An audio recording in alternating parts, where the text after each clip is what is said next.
നമ്മുടെയൊക്കെ മരണം എങ്ങനെയായിരിക്കും, എപ്പോഴായിരിക്കും, ആർക്കും അറിയില്ല. പിന്നെ നമുക്ക് തീരുമാനിക്കാം, ഇപ്പം മരിക്കണോ നാളെ മരിക്കണോ. അതൊന്നും നല്ലതുമല്ല. പക്ഷേ അതുമാത്രമല്ല നമുക്കറിയാത്ത, നമ്മുടെ മരണത്തിന് ശേഷം എന്താണ് അതും നമുക്കറിയില്ല അല്ലേ.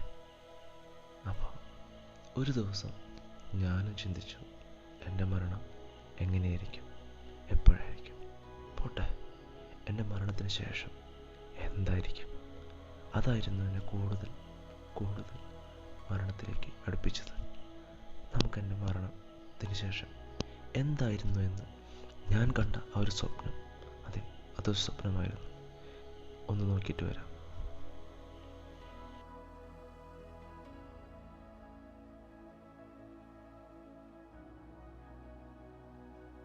ശരീരത്തിൽ നിന്ന് ആത്മാവ് വേർപെട്ടു പോകുന്നതെന്ന് എല്ലാവരും പറഞ്ഞു കേട്ടിട്ടുണ്ട്. പക്ഷേ അതെനിക്ക് അറിയാൻ സാധിച്ചു. പക്ഷെ പോയത് ആത്മാവല്ലായിരുന്നു, ഒരു ചെറിയ ഒരു പാർട്ടിക്കിൾ. ഇതുവരെ മനുഷ്യന് പോലും കണ്ടുപിടിക്കാൻ സാധിക്കാത്ത ആ ഒരു പാർട്ടിക്കിൾ. യെസ്, അതന്നിൽ നിന്ന് ഈ പ്രപഞ്ചത്തിലേക്ക് അലിഞ്ഞു ചേരുന്നുണ്ട്. ഒരു സബ് ആറ്റോമിക് പാർട്ടിക്കിൾ എന്നൊക്കെ പറയില്ലേ, അതേപോലെ ഒരു പാർട്ടിക്കിളായി മാറി.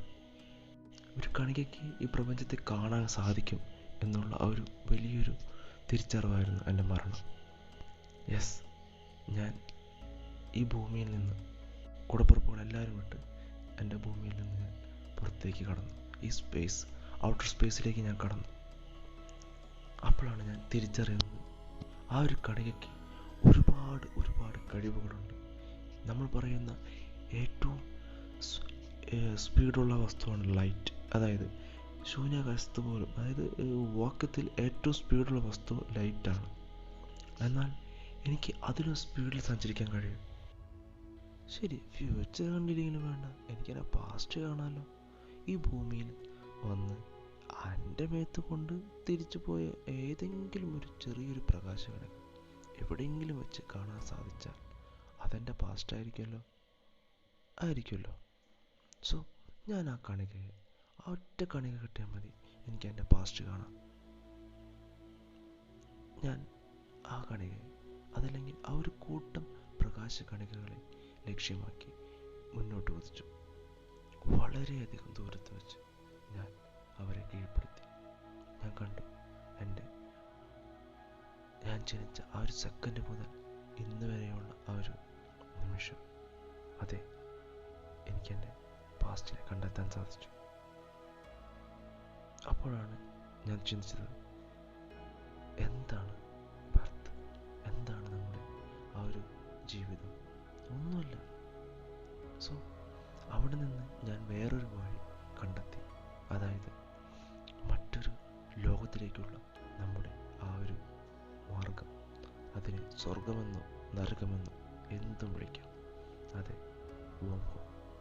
ഞാനതിലൂടെ ഒരു ചെറിയൊരു കണികയ്ക്ക് മാത്രം കടന്നു പോകാൻ സാധിക്കുന്ന ആ ഒരു വോംഹോ, ഞാൻ അതിലേക്ക് കടന്നു. അപ്പുറത്ത് ഞാൻ മറ്റൊരു ലോകത്തേക്ക് എത്തി. അതെ, അതിവിശാലമായ മറ്റൊരു പ്രപഞ്ചം ആയിരിക്കാം, എനിക്കറിയില്ല. പക്ഷേ എനിക്കവിടെ എല്ലാവരെയും കാണാമായിരുന്നു. ഞാൻ ഫസ്റ്റ് കണ്ടുമുട്ടിയത് ആരാധ്യ കഥാപാത്രമൊന്നും ആയിരുന്നില്ല. പക്ഷേ എന്തോ നമുക്കെല്ലാ ഒരു ഏകാധിപതികളോടും തോന്നുന്ന ആ ഒരു ചെറിയൊരു ഇഷ്ടമല്ല, ഇവരെങ്ങനെ കീഴ്പ്പെടുത്തി. സോ അവരുടെ ആ ഒരു കഴിവ്, അതിന് ഞാൻ ഇന്നും ബഹുമാനിക്കാറുണ്ട്. അവരെത്ര തന്നെ നീചന്മാരായാലും, അവരെത്ര തന്നെ പൊട്ടകളായിരുന്നെങ്കിലും, അവരെത്തിപ്പെട്ട ആ ഒരു സൗഭാഗ്യം, ആ ഒരു ഉയർച്ച, അതെന്നും ഞാനൊരു അസൂയോടെ നോക്കി കണ്ടിട്ടുള്ളൂ. അങ്ങനെയുള്ളൊരു വ്യക്തിയാണെന്ന് ഹിറ്റ്ലർ. ഞാൻ പുള്ളിയാണ് അവിടെ ചെന്ന് ആദ്യമായി കണ്ടുമുട്ടിയത്. പുള്ളിയുടെ അടുത്ത് കുറച്ചു നേരം നമുക്ക് ഇതുപോലെ സ്വാഭാവികമായി വർത്തമാനം എന്ന് പറയാൻ സാധിക്കുന്നില്ലെങ്കിലും നമുക്കെല്ലാ മംഗളങ്ങളും പരസ്പരം ഷെയർ ചെയ്യാം ഇൻസ്റ്റൻറ്റ് സെക്കൻഡ്സ് കൊണ്ട്.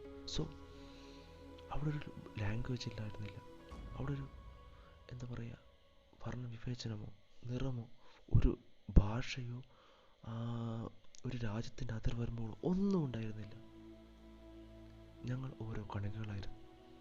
ഇന്ന് ഒരുപക്ഷെ നമ്മുടെ അവിടെ കണ്ടുകൊണ്ടിരിക്കുന്ന നമ്മൾ കണ്ടുപിടിച്ച ഓരോ കണികയും മറ്റേതോ ഒരു ലോകത്തെ മറ്റേതോ ഒരു ശരീരത്തിൽ നിന്ന് വേർപെട്ടു പോരുന്ന നമ്മളൊക്കെ ഇപ്പോൾ പറയുന്ന ഒരു ആത്മാവായിരിക്കാം. അവരും പരസ്പരം സംവദിക്കുന്നുണ്ടായിരിക്കാം. എന്നാൽ നമ്മളതറിയുന്നില്ല. പക്ഷെ എനിക്ക് എൻ്റെ ലോകത്ത് ആ ഒരു സ്ഥാനം ഉണ്ടായിരുന്നില്ല. എന്നാൽ ഇപ്പുറത്ത് വന്നപ്പോൾ ഞങ്ങൾ കൂടി ചേർന്ന് മറ്റൊരു ആറ്റമായി, മറ്റൊരു മാസായി, മറ്റൊരു പ്രോട്ടോണായി, ഇലക്ട്രോണായി എന്തൊക്കെയോ ആയി മാറി. അപ്പോൾ അവിടെ ഞങ്ങൾക്ക് പരസ്പരം അങ്ങോട്ടും ഇങ്ങോട്ടും എല്ലാം കൈമാറാൻ സാധിക്കുമായിരുന്നു.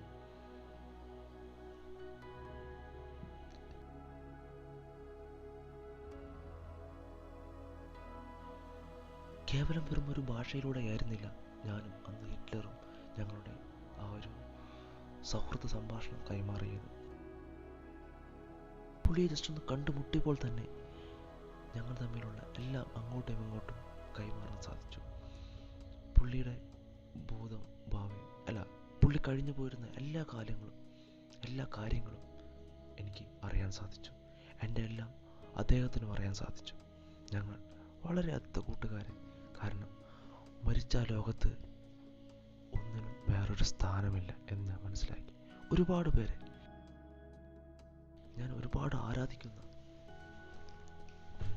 കണ്ടുമുട്ടണമെന്ന് ആഗ്രഹിച്ച ഒരു വ്യക്തിയും കൂടി എനിക്ക് അവിടെ കാണാൻ സാധിച്ചു. ഭഗത് സിംഗ്. പുള്ളി വഴി എനിക്ക് അവിടെ കാണാൻ സാധിച്ചു. അങ്ങനെ ഒരുപാട് പേര് എനിക്ക് എല്ലാവരെയും കാണാൻ സാധിച്ചു. സോ ഒരു ചരിത്രത്തെ ഒരുപാട് അടുത്തറിയാൻ ആഗ്രഹിക്കുന്ന എനിക്ക് ഒരു ചരിത്രം തന്നെ എൻ്റെ മുന്നിലേക്ക് തുറന്നു കാണിക്കപ്പെട്ടു. ഞാൻ എൻ്റെ ചരിത്രം തേടിപ്പോയ, എൻ്റെ പാസ്റ്റ് തേടിപ്പോയ ഞാൻ പിന്നീട് ഈ ഭൂമി എന്ന് പറയുന്ന ഒരു ചെറിയൊരു സ്ഥലത്ത് ഭൂമി ഉണ്ടായ അന്ന് മുതലുള്ള ചരിത്രം എല്ലാം എനിക്ക് കാണാപ്പാടമായി. എനിക്കെന്നെല്ലാം അറിയാം.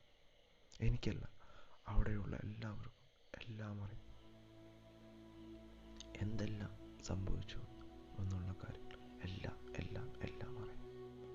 എനിക്ക് ഒരാളെ കണ്ടുമുട്ടിയാൽ മതി, അവിടെയുള്ള എല്ലാവരുടെയും കാര്യങ്ങൾ അയാളിൽ നിന്ന് എനിക്ക് കിട്ടും. സോ ഞങ്ങൾ എല്ലാവരെ കുറിച്ചും അറിയാം.